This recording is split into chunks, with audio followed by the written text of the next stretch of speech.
The lecture hall smelled like burnt circuits and desperation. Professor Krell'ix stood at the front, all 7 of his eyes gleaming with academic superiority as he gestured toward the holographic display floating above his desk.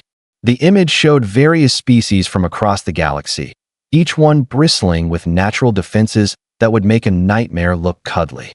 "And so we conclude," Krell'ix announced, his voice dripping with the kind of confidence only a tenured professor could muster, "that no sapient species has ever achieved space travel without possessing some form of natural venom, toxin, or chemical defense mechanism. It is simply impossible." I sat in the 3rd row, my carapace itching from boredom. This was Xenobiology 301, and honestly, I had heard this argument 17 times already this semester. Krell'ix loved to hammer home his pet theory like it was gospel truth that a chittering sound came from my left. That was Vex, my study partner, a zillion whose entire body could secrete acid strong enough to melt through ship hulls. She found the whole lecture amusing, probably because it made her feel superior. "The Corthans," Krell'ix continued, pulling up another image. "Neurotoxic saliva. The Frel Collective? Skin glands that produce paralytic compounds. The Hectarians? Do not even get me started on their ability to weaponize their own blood chemistry." He paused for dramatic effect, scanning the room with his multiple eyes. "Natural selection demands it, students. A species must be able to defend itself chemically to survive long enough to develop intelligence, tools, and eventually, faster than light travel. Without venom, you are prey, and prey does not build starships." That is when the door at the back of the hall slid open with a soft hiss. Every student turned to look. Even Krell'ix stopped mid-gesture, his mouthparts frozen in surprise that a human walked in. Now, I had heard of humans. Who had not? They had burst onto the galactic stage about 50 cycles ago, making noise and generally confusing everyone with their bizarre behavior. But I had never seen one in person. This one was female, I think. Humans were weirdly difficult to sex at a glance. She had dark skin, hair twisted into elaborate coils, and wore the standard academy uniform like she owned the place. Her face showed no fear, no embarrassment at being late, just mild amusement. "Sorry," she said, not sounding sorry at all. "Transit tube malfunction. You know how it is." Krell'ix blinked, all 7 eyes in sequence. "You are the human transfer student?" "That would be me. Maya Torres, reporting for duty." She gave a little salute that seemed mocking somehow, then sauntered down the aisle to find a seat. Several students instinctively leaned away from her as she passed, and I will admit, I did the same. Humans had a reputation. Maya slid into an empty seat 2 rows ahead of me, pulled out a data pad, and looked up at Krell'ix expectantly. "Please, do not let me interrupt. You were saying something about venom being necessary for sapience." The professor's primary eye twitched. "I was concluding my lecture on the fundamental requirements for species advancement, yes." "Fascinating," Maya said, and I could hear the smile in her voice even though I could not see her face. "So, just to clarify, every single species that has achieved space travel has natural venom?" "Correct." Krell'ix puffed up his thorax. "It is an observable fact across all known civilizations. Every single one."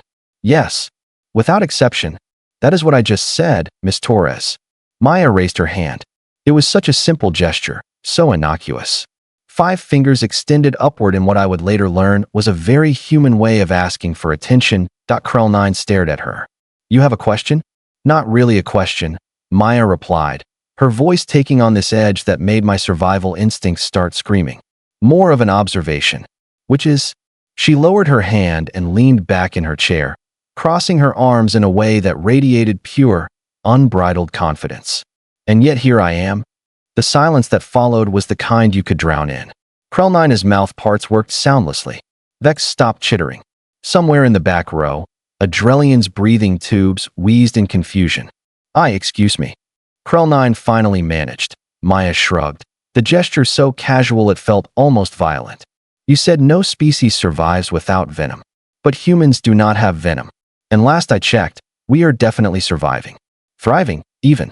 We have got 12 colony worlds, a trade federation membership, and if I remember correctly, humanity just won the Sector 9 peace negotiations that had been deadlocked for 3 decades. She paused, letting that sink in. So either your theory has a pretty significant hole in it, or I am sitting here as a really elaborate hallucination, which, honestly, would explain a lot about my week.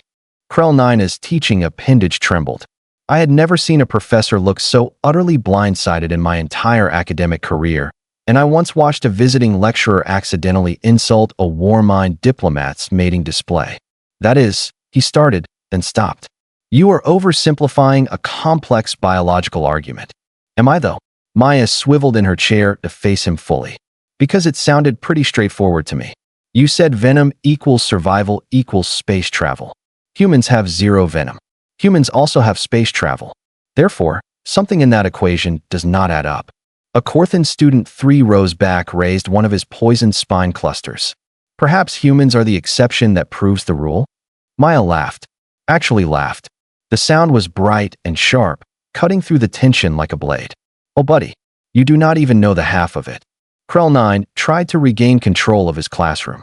Miss Torres, while humanity is certainly an interesting case study, I assure you that my research is based on thousands of years of evolutionary biology across hundreds of species. Cool. Maya nodded like she was genuinely considering this. Quick question, though. How many of those species evolved on death worlds? The professor's eyes narrowed. Define death world. Planet where literally everything is trying to kill you, Maya said cheerfully. Predators with 12-inch fangs. Plants that digest anything warm-blooded. Weather patterns that swing from frozen wasteland to boiling desert in the same season. Microorganisms that view your immune system as a fun challenge rather than an actual obstacle. That kind of thing. Vex chittered nervously beside me. Earth is classified as a Class 12 hazard world.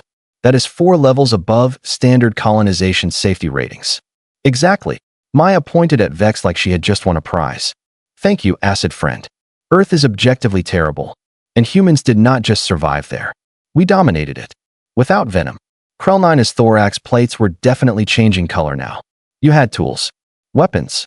Eventually, sure. Maya leaned forward, and there was something predatory in the movement that made my scales prickle. But before tools, we had endurance.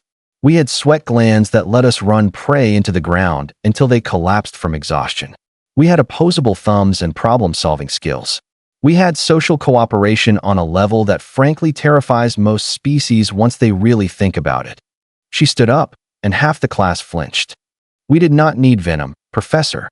We needed stubbornness. And spite. Lots and lots of spite. A Hectarian in the front row made a gurgling sound that I recognized as their version of nervous laughter. Surely you are exaggerating. Maya turned to look at them, and her smile was absolutely terrifying in its friendliness. Am I? Let me paint you a picture. Humans used to hunt mammoths. Giant furry elephants with tusks longer than your average hover car. We hunted them with pointy sticks and teamwork. No venom. No natural weapons. Just audacity and a really poor sense of self-preservation. That is ludicrous, Krell'ix sputtered. We domesticated wolves, Maya continued, ignoring him. You know, those pack-hunting carnivores with teeth designed to rip and tear? We looked at them and thought, hey, those would make excellent friends. And we were right. We turned apex predators into puppies that wear sweaters and do tricks for treats. I found myself leaning forward despite my better judgment. This was the most entertaining lecture I had attended in cycles. We invented agriculture by looking at wild grains and thinking, what if we force these to grow where we want them? We invented writing because we got tired of forgetting stuff. We invented the wheel because carrying things was annoying. We invented flight because we were jealous of birds, for crying out loud. Maya was pacing now, her hands moving as she talked. Humans were very expressive with their appendages, I noticed. And you want to know the really funny part? She stopped, turning to face Krell'ix directly. We almost wiped ourselves out at least a dozen times. Plagues, wars, climate disasters. That time we split the atom and immediately thought, hey, let us make bombs out of this. We have stared extinction in the face repeatedly, and every single time, we collectively said, no thanks, we are good. The professor seemed to be struggling with multiple emotions at once.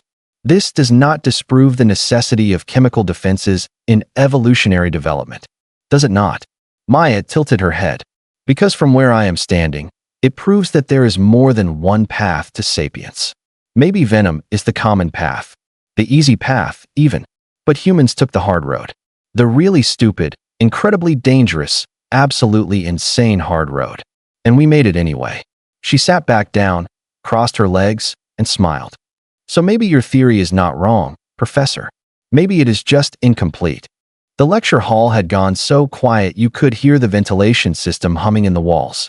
Krell-9 stood there, all 7 eyes fixed on Maya like she was some kind of biological impossibility that had just wandered into his carefully organized worldview and set everything on fire. Which, in fairness, she kind of had. Incomplete, he repeated, his voice flat. Yep. Maya popped the P sound with obvious satisfaction. Look, I am not saying your research is garbage. I am just saying maybe you have been looking at the galaxy through a very specific lens. The venomous species lens. And that has given you a skewed perspective on what survival actually requires. A Frel student in the back raised a tendril tentatively. But Miss Torres, surely you must admit that humans have some form of defense mechanism. Perhaps one we are not aware of. Maya's grin widened. Oh, we have defense mechanisms. They are just not chemical. Explain, Krell-9 demanded. And I could tell he was desperately hoping she would say something that would salvage his entire life's work. She was not going to. I could tell already. Humans are ambush predators and endurance hunters wrapped into one terrifying package, Maya began, ticking off points on her fingers. Our eyes face forward. That is predator design, by the way. We have binocular vision for tracking prey. We can see in color to identify threats and food sources. We can adjust to different light levels faster than most species. Vex chittered beside me. Many species have good vision. True, Maya conceded. But how many can throw things accurately? Humans have shoulder joints and neural wiring specifically evolved for launching projectiles at high speeds with precision. We turned throwing rocks into an art form, then into a weapon, then into sports for fun. She was enjoying this way too much. Our bodies regulate temperature through sweating, which sounds gross, but is actually incredibly efficient. It means we can keep moving in conditions that would shut down most other species. We can literally run animals to death by just not stopping. There are persistence hunting traditions on Earth that involve following prey for hours, sometimes days, until the animal collapses from heat exhaustion. I felt my inner eyelid flicker in discomfort. That sounded horrifying. Then there is our healing factor, Maya continued. Humans can recover from injuries that would kill other species. We regrow skin, heal broken bones, fight off infections. We have an immune system that treats every microbe like a personal insult and responds accordingly. Krell-9 made a dismissive gesture. Immune systems are hardly unique. Ours are aggressive, Maya shot back. Sometimes too aggressive. We have autoimmune disorders where our bodies literally attack themselves because the immune system gets bored and decides our own cells look suspicious. That is how paranoid our biology is. A nervous laugh rippled through the classroom. And speaking of paranoia, Maya said, her tone shifting to something darker, let us talk about human pattern recognition and threat assessment. She stood again, but this time her movements were slower, more deliberate. Humans evolved to spot predators in tall grass. We can detect faces in random patterns. We can sense when we are being watched. We have instincts that scream danger based on the smallest environmental cues. That rustle in the bushes? Might be wind. Might be a tiger. Better assume tiger and survive. Her eyes scanned the room, and I swear every student suddenly felt like they were being hunted. We carry that paranoia into everything we do. Every system we build has redundancies. Every plan has a backup. We prepare for the worst-case scenario as standard procedure because our ancestors who did not do that got eaten. Krell-9 tried to interrupt. This is all very interesting, but it does not address the fundamental question of chemical defense. I am getting there, Maya said, holding up a hand. See, here is the thing about venom. It is great for immediate threats. Snake bites you, you die or get very sick. Spider injects toxin, prey stops moving. Quick, efficient, effective. She paused, but it is also limited. Venom requires proximity. It requires contact. It works on a limited range of targets. And once you use it, there is often a refractory period before you can use it again. Where was she going with this? Humans did not evolve venom because we evolved something better. We evolved spite, creativity, and the ability to hold grudges across generations. Vex made a confused chirping sound. How is that better than Venom? Maya's smile could have frozen stars. Because if a venomous creature attacks you, you die or you do not. End of story. But if a human decides you are a threat, she let the question hang in the air. We will track you, study you, learn everything about you. We will find your weaknesses, exploit them, and develop 17 different ways to neutralize you. Then we will teach those methods to our children and our children's children until the threat is completely eliminated. The temperature in the room seemed to drop several degrees. We turned wolves into dogs. We made bacteria work for us in fermentation and medicine. We looked at diseases that killed millions and said, not anymore, and invented vaccines. We took our biggest threats and either befriended them or erased them. The silence stretched like a rubber band about to snap. Every student in that lecture hall was staring at Maya with a mixture of fascination and primal fear. Even Krell'ix had gone completely still, his 7 eyes blinking in an asynchronous pattern that suggested deep cognitive dissonance. Maya was not done. You want to know why humans do not have venom, Professor?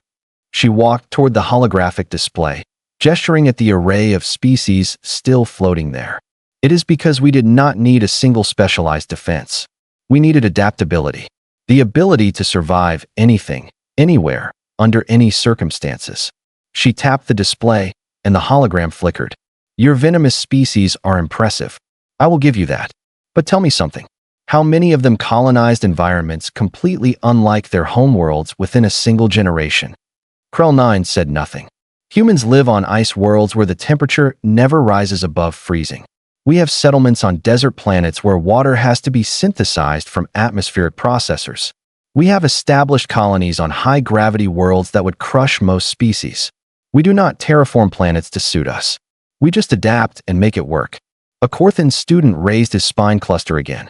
That is technology, not biology. Is it though? Maya challenged. Because human children born on low-gravity stations develop differently than Earth-born humans. Our bodies adjust. Our bones change density. Our cardiovascular systems adapt. We are still figuring out all the ways human biology shifts based on environment. But the point is, it does shift. We are evolutionarily designed to be flexible. She turned back to Krell'ix, and there was something almost gentle in her expression now. Your theory is not wrong, Professor.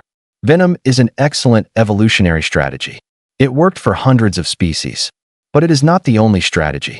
And insisting it is the only path to sapience? That is just intellectual laziness. Krell'ix's thorax plates flushed a deep purple. I have spent 40 cycles researching this topic. Then spend another 40 expanding your perspective, Maya suggested. Because the galaxy is bigger and weirder than any single theory can contain. And if you are going to teach students about xenobiology, maybe you should be open to the idea that biology can surprise you. The professor stood there for a long moment. Then, to my absolute shock, his posture relaxed slightly. You make a compelling argument, Miss Torres, he admitted, and it sounded like the words physically hurt him. Perhaps I have been too focused on a single evolutionary pathway. Maya's expression softened. Look, I get it. You found a pattern that works for most species. That is solid research. But humans are the control group that breaks your experiment. And that is not a failure. That is an opportunity. She gestured around the room. Everyone here is from a species with natural defenses. Chemical, physical, whatever. You all had built-in weapons from birth. Humans did not. We had to invent everything from scratch. And maybe that desperation, that need to create our own advantages, is what pushed us to develop higher intelligence faster. Vex chittered thoughtfully beside me. So you are saying necessity bred innovation? Exactly, Maya said, pointing at her. We could not rely on venom or acid skin or paralyzing toxins. We had to outthink our problems. Every single time. And that mental muscle memory became part of our evolutionary heritage. I found myself nodding along. It actually made sense in a twisted, terrifying kind of way. Krell'ix moved to his desk and sat down heavily. This will require significant revision of my published papers. Or an addendum, Maya offered. Humans as the exception that expands the rule rather than breaks it. You could probably get another whole research grant out of it. A calculating look crossed the professor's face. That is not without merit. The tension in the room finally broke. Students started murmuring to each other. and I heard at least 3 separate conversations about how they had completely misunderstood human biology. Maya gathered her data pad and headed toward the exit. As she passed my row, she caught my eye and winked. Actually winked. "Hey," she said, stopping beside my seat. "What is your name?" "Torek." I managed, my voice coming out steadier than I expected. "Nice to meet you, Torek. You look like someone who appreciates a good argument." She grinned. "We should study together sometime. I have a feeling comparative anatomy is going to get really interesting once people start asking the right questions." Before I could respond, she was gone, leaving the lecture hall in a state of productive chaos. Vex leaned over to me, her acid glands pulsing with amusement. "I think that human just rewrote xenobiology in under 20 minutes. I watched the door where Maya had disappeared. Yeah, and I think she enjoyed every second of it." Krell9 cleared his throat, all 7 eyes focusing on the class. "Well then, it appears we have much to discuss. Next week, we will be examining alternative evolutionary pathways to sapience. Miss Torres, I expect you to present on human developmental biology." Somewhere in the hallway outside, I heard Maya's voice echo back. "Looking forward to it, Professor." I settled back into my seat, already knowing that Xenobiology 301 had just become the most important class I would ever take. Not because of what we would learn about venom or chemical defenses, but because we were going to learn that survival comes in forms we never imagined. And sometimes, the most dangerous species is the one that refused to follow the rules in the first place. Class dismissed. So what did you think? Did this story surprise you? Let me know your thoughts in the comments below. If you enjoyed this sci-fi story, please hit the like button. It really helps the channel grow. And don't forget to subscribe for more mind-blowing science fiction stories every week. Turn on the notification bell so you never miss an upload. Thanks for watching, and I'll see you in the next story.